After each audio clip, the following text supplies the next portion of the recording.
रात के 10 बज चुके हैं और मैं हूं आप सभी का अपना शाविज़ मलिक और हाजिर हूं आप लोगों के सामने फिर से एक क्राइम की कहानी को लेके, एक क्राइम की घटना को लेके। दोस्तों, कभी कभी इंसान अपने बुरे कामों को छुपाने के लिए गलत रास्ते का चयन करता है और उसमें वो बड़ी प्लानिंग करता है और उस प्लानिंग के अंदर वो कामयाब भी हो जाता है। लेकिन वो व्यक्ति ये भूल जाता है कि जैसा वो कर्म करता है ऊपर वाला उसे वैसे ही सज़ा देता है, जैसा कि आज की कहानी के अंदर हुआ। आज की कहानी के अंदर एक प्लानिंग के तहत एक मर्डर तो कर दिया जाता है, लेकिन दोस्तों उसके बाद में जब इस तरीके की घटना पुलिस के सामने पहुंचती है और पुलिस जब उस पूरे घटनाक्रम में जब तफ्तीश करती है तो जो कातिल होते हैं ये कुछ ही समय के अंदर पुलिस की गिरफ्त में होते हैं। और पुलिस उन कातिलों का नाम जब उजागर करती है तो जो कोई भी उन नामों को सुनता है उसे अपने कानों पर विश्वास नहीं होता। कोई सोच भी नहीं सकता कि आखिरकार ये लोग भी ऐसा कर सकते हैं। तो दोस्तों ये पूरी कहानी सिलसिलेवार तरीके से दोस्तों मैं आप लोगों को सुनाऊंगा, लेकिन आप लोगों से एक सवाल करना चाहता हूं। आखिर हमारे वीडियोस में ऐसी क्या कमी रहती है कि जो हमारे व्यूज़ हैं ये लगातार कम होते चले जा रहे हैं? ऐसी कोई कमी हो जो आप चाहते हैं कि मैं बदल सकूं, आप मुझे बताएगा, मैं कोशिश करूंगा। क्योंकि हमने वीडियोस का समय चेंज किया था, शायद मुझे लगा कि 8 बजे के आसपास समय लेके आए, उस वजह से व्यूज़ बहुत ज़्यादा डाउन हो गए। हमने जब इस चैनल की शुरुआत की थी तब भी समय 10 बजे के आसपास ही था और रेगुलर हम लोग 10 बजे के आसपास ही चलते थे। हमने पिछले कुछ समय से समय 8 बजे किया, जिसकी वजह से हमारे पूरे चैनल का रिदम बिगड़ के रह गया और जो व्यूज़ हैं ये बहुत ज़्यादा घट के रह गए। अब से कोशिश यही रहेगी कि रात 10 बजे का समय हमने चुन लिया है और उसी समय वीडियो आप लोग के सामने आती रहेंगी। तो फिर चलते हैं, सीधा सीधा इस कहानी का रुख करते हैं। बात करो दोस्तों आज की इस कहानी की, तो आज की इस कहानी की शुरुआत होती है उत्तर प्रदेश के बरेली से। और दोस्तों इसी उत्तर प्रदेश के बरेली में 9 सितंबर साल 2025 का वो दिन था। दरअसल मिर्ज़ापुर शाही रोड एक जगह पड़ती है और इसी मिर्ज़ापुर शाही रोड पर एक जो गड्ढा नुमा होता है, सड़क के किनारे जो कुछ गड्ढे वगैरह होते हैं, उस गड्ढे में कुछ लोगों को ऐसा दिखाई पड़ता है कि एक पिकअप या तो एक्सीडेंट होकर उसके अंदर जा गिरी है या फिर गाड़ी बह गई है उसके बाद जा गिरी है। लिहाजा कुछ लोगों को ऐसा लगता है कि पिकअप खाई के अंदर पड़ी हुई है। लिहाजा उसके बाद में वो जो लोग होते हैं तुरंत उस पिकअप के नज़दीक पहुंचते हैं। लेकिन दोस्तों जैसे ही उस पिकअप के नज़दीक पहुंचते हैं वहाँ पर जो लोग मौजूद थे घटनास्थल पर, उन सब की रूह कांप जाती है। दरअसल इस पिकअप के अंदर एक व्यक्ति था जो कि सीट पर बैठा हुआ था, लेकिन देखने से ऐसा लग रहा था कि इसकी मौत हो चुकी है।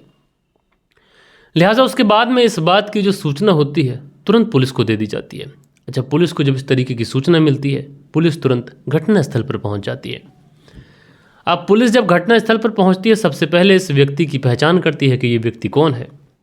तो तमाम तरीके की जब चीज़ें वहाँ से कुछ एविडेंस, गाड़ी का नंबर, ये सारी चीज़ें जब खंगाली जाती हैं तो पता चलता है कि ये जो गाड़ी है ये किसी हरपाल नाम के व्यक्ति के नाम पर रजिस्टर्ड है। हरपाल जिसकी उम्र 32 साल के आसपास है, जो कि बरेली के ही गोहाना का रहने वाला है। लिहाजा जब पुलिस को ये सारी चीज़ें पता चल जाती हैं तो उसके बाद में डेड बॉडी को बहुत ही बारीकी से चेक करती है, डेड बॉडी को अपनी कस्टडी में लेती है। उधर परिवार वालों को इन्फॉर्म कर दिया जाता है। तो जो गोहाना में हरपाल की माँ होती हैं पूरन देवी और हरपाल की जो पत्नी होती है ममता, बाकी बच्चे होते हैं परिवार में, ये सारे लोग घटनास्थल पर पहुंच जाते हैं। हरपाल की डेड बॉडी को देखने के बाद में सारे ही लोग फूट फूट कर रोने लगते हैं। पत्नी का तो बुरा हाल था, माँ का उससे ज़्यादा बुरा हाल था, बच्चे वो बिलख रहे थे।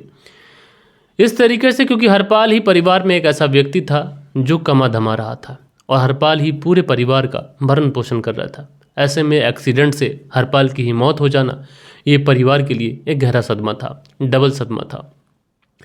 डबल सदमा इसलिए कह सकते हैं कि हरपाल ही परिवार में एक महज कमाने वाला व्यक्ति था, वो ही चला गया तो परिवार का कौन सहारा बनेगा। दूसरी तरफ ये कि एक माँ का सहारा छिन गया, एक पत्नी का सुहाग छिन गया, 2 बच्चे हैं तो उनके सर से उनके बाप का साया छिन गया।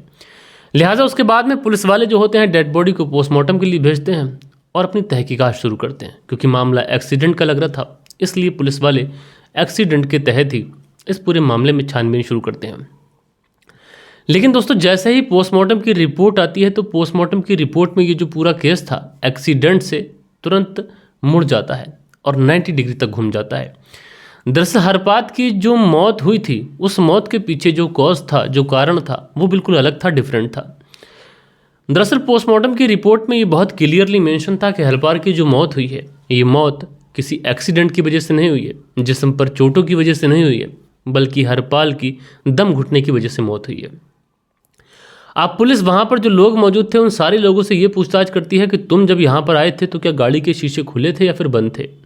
तो सारे लोग बताते हैं कि शीशे तो खुले थे। तो फिर ऐसा कैसे पॉसिबल हो सकता है कि हरपाल की जो मौत है ये दम घुटने की वजह से हो जाए?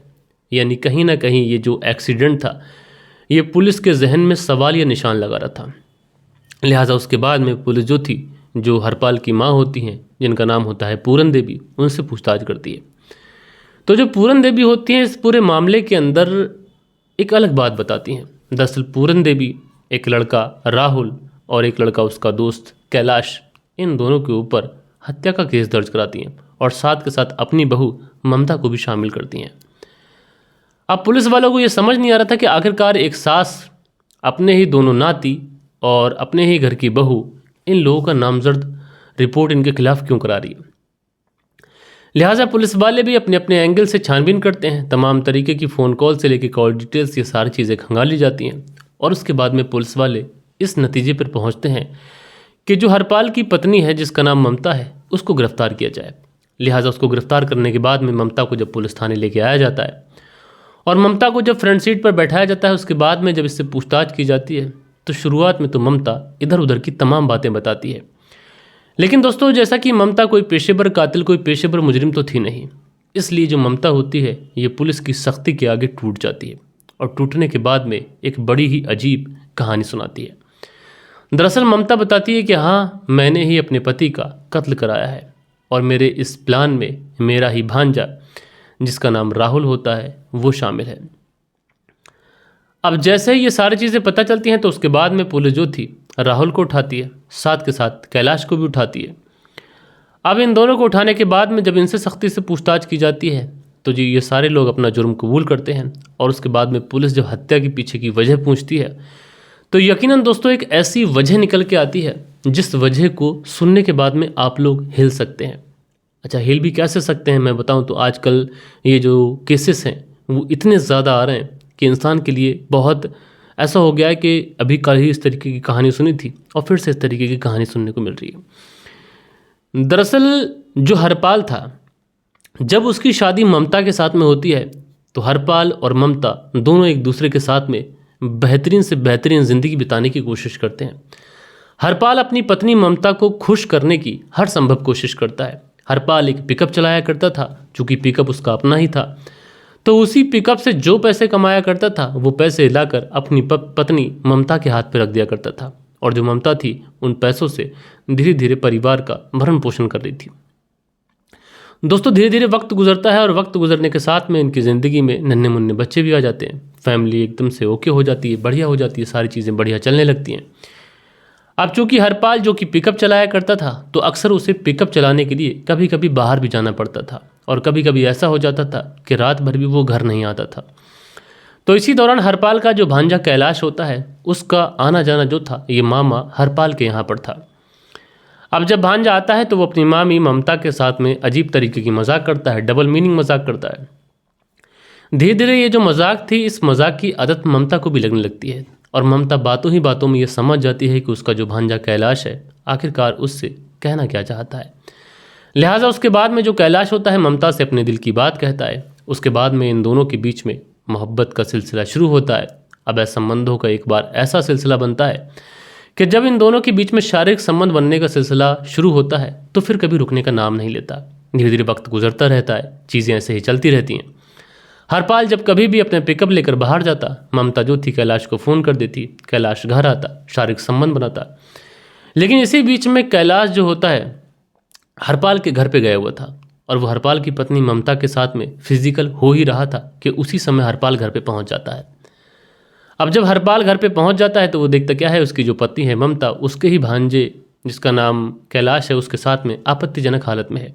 वो इस बात का विरोध करता है, अपनी पत्नी की मार पिटाई करता है और भांजे के साथ में भी काफ़ी ज़्यादा झगड़ा तकरार हो जाता है।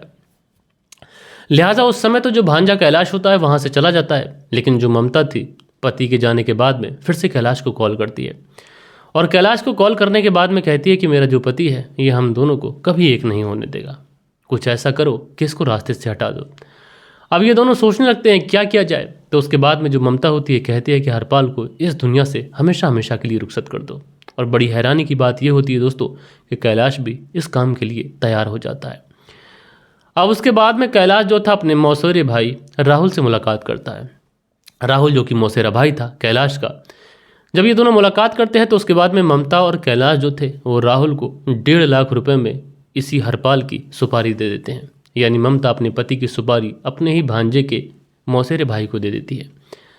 अब उसके बाद में 15,000 रुपये इन्हें एडवांस के तौर पे दे दिए जाते हैं। अब जो राहुल था अपने साथ में एक राजीव नाम के व्यक्ति को मिलाता है, एक व्यक्ति जो कि धर्मेंद्र है जो कि रामपुरी कहलाता है, उसको अपने प्लान में मुताबिक करता है।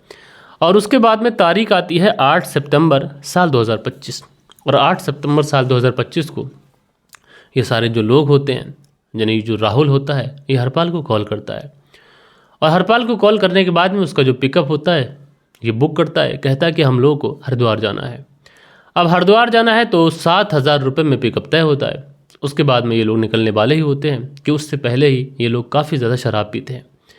जब शराब पीते हैं तो उसके बाद में एक जगह पर जाकर पिकअप रोक दिया जाता है और उसी जगह पर जो राजीव होता है ये उस पिकअप के अंदर इंटर होता है। अब जैसे ही राजीव उस पिकअप के अंदर बैठ रहा होता है तो कहीं ना कहीं हरपाल को थोड़ा डाउट होता है कि इस व्यक्ति के बारे में आखिरकार कोई बात ही नहीं होती और ये व्यक्ति कैसा बैठ रहा है। लिहाजा हरपाल अब समझ जाता है कि कुछ ना कुछ तो गड़बड़ है।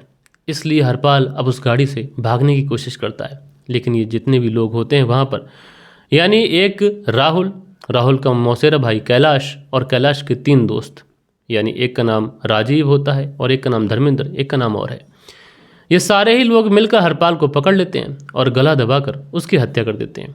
हत्या करने के बाद में उसका जो मोबाइल फ़ोन होता है ये केलों के बीच में छुपा देते हैं। उसके आईडी कार्ड, ये सारी चीज़ें केलों की पेड़ की जड़ में छुपा देते हैं। और उसके बाद में उस पिकअप को ले जाकर मिर्ज़ापुर शाही रोड पर एक गड्ढे के अंदर धकेल देते हैं, ताकि ये जो पूरा प्लान है ये सिर्फ और सिर्फ ये जता सके कि यहाँ पर जो मौत हुई है वो एक्सीडेंट की वजह से हुई है। लेकिन दोस्तों पुलिस जब इस पूरे केस का खुलासा करती है तो ना कि भांजा कैलाश बल्कि मामी ममता भी जेल में जाती है और जितने भी लोग इस पूरे प्लान में शामिल थे सारे के सारे लोग सलाखों के पीछे जाते हैं। लेकिन दोस्तों इस कत्ल के अंदर अगर आप लोगों ने देखा तो एक माँ का सहारा छिना, 2 बच्चों के सिर से उनके बाप का साया छिन गया और जो माँ है वो भी अपनी तमाम ज़िंदगी जेल में गुजारेगी। तो अवैध संबंधों का जो नतीजा होता है ये कभी भी सही नहीं होता और अवैध संबंध कभी कभी खून के प्यासे भी हो जाते हैं। बहरहाल दोस्तों इस पूरी कहानी के बारे में आप लोग क्या सोचते हैं अपनी राय नीचे कमेंट्स बॉक्स में ज़रूर से ज़रूर दीजिएगा। बाकी कल के दिन आप लोग के कुछ बेहतरीन से कमेंट्स भी थे, वक्त होता है कि आप लोग के कमेंट्स पढ़ लिए जाएं। सो दोस्तों कल के दिन जो कुछ बेहतरीन से कमेंट थे इसमें सुरेंद्र शर्मा है, लिखते हैं नमस्कार मलिक भाई साहब, नाइस स्टोरी, सुरेंद्र कुमार श्री विजयनगर राजस्थान से। तो आपका बहुत बहुत शुक्रिया भाई। लाइक अब्बास गुलिस्तानाज बागपत यूपी से सुनते हैं। तो लाइक अब्बास जी हमेशा से आपका शुक्रगुजार हूँ, आप तो हमेशा बेहतरीन ही कमेंट्स करते हैं। सेंट्रल जेल बीकानेर से सुनील चौधरी जी कहानी सुनते हैं। तो सुनील चौधरी जी आपका बहुत बहुत शुक्रिया मेरे भाई। सुनील त्यागी हैं, लिखते हैं नमस्कार मलिक भाई साहब, रेनू सुनील त्यागी शहनापुर शहर से कहानी सुनते हैं। और अगर मैं बात करूं सुनील त्यागी के बारे में तो ये हमारे सबसे ओल्डेस्ट व्यूवर्स में से एक हैं। उसके बाद में मंदी वर्मा की पत्नी जो कि प्रादीप वर्मा जलंधर पंजाब से हमारी कहानी सुनने लगी हैं और ये भी हमारी रेगुलर व्यूअर हैं, रेगुलर कमेंट्स करती हैं और लाइक भी करती हैं।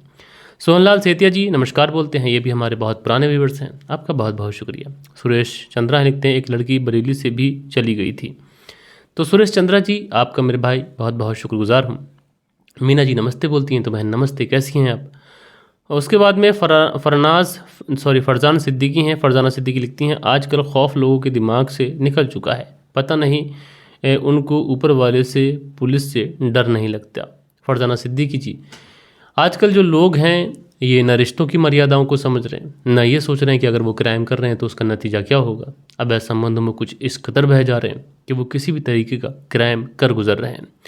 सुनत्यागी लिखते हैं आज के इंसान को क्या हो गया है। रेनू सुनत्यागी शहनापुर शहर से, इंसान बेखौफ हो गया है, इंसान रिश्तों की मर्यादाएं भूल चुका है। उसके बाद में नसीर अहमद लिखते हैं अस्सलाम वालेकुम शावेज़ भाई, कैसे हैं आप भाई। आजकल लोग सेल्फिश हो गए हैं और बात यह है कि दूसरे का एहतराम ख़त्म हो गया है। अल्लाह पाक से दुआ है कि हम सबको हिदायत दे, आमीन। तो नसीर अहमद जी वालेकुम सलाम जी। और आपने बहुत अच्छी बात कही कि आजकल लोग जो हैं बेखौफ हो गए, लोगों को ये पता ही नहीं है कि वो जो काम कर रहे हैं उससे उनके परिवार की इज्जत पर क्या फ़र्क पड़ेगा या फिर उसका अंजाम क्या होगा। ये सारी चीज़ों से बेखौफ हैं, जबकि वो ये भी जानते हैं कि वो कानून से और कानून की पकड़ से कभी बच नहीं सकते। बहरहाल दोस्तों, ये कुछ बेहतरीन से कमेंट्स थे जो कल के दिन आप लोगों ने किए थे। आशा करता हूँ कि आज की जो कहानी है, ये कहानी आप लोग को ज़रूर से ज़रूर पसंद आई होगी। कहानी पसंद आई हो तो एक लाइक करिएगा, दोस्तों और मित्रों के साथ में ज़रूर से ज़रूर शेयर करिएगा। बाकी दोस्तों, मिलता हूँ मैं आप लोगों से कल के दिन किसी और स्टोरी के साथ में। जब तक के लिए अपना ख्याल रखें, देश का ख्याल रखें, परिवार के रिश्तों की अहमियत को समझें। जय हिंद, जय भारत।